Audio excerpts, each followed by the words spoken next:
80% माता पिता क्यों उम्मीद करते हैं कि उनके बच्चे बुढ़ापे में उनकी देखभाल करेंगे, लेकिन उनमें से कई अकेले रह जाते हैं। मेजर साहब की कहानी में हम सबके लिए एक सबक है।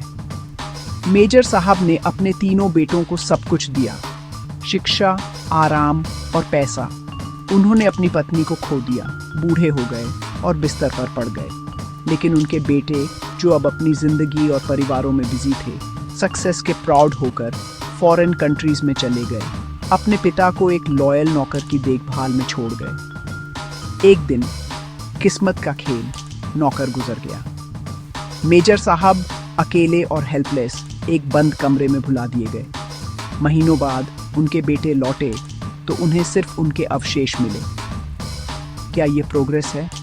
दौलत और स्टेटस के पीछे भागते हुए क्या हमने अपना दिल खो दिया है? सच्ची शिक्षा सिर्फ सक्सेस के बारे में नहीं है, ये उन लोगों को कभी न भूलने के बारे में है जिन्होंने हमें बड़ा किया।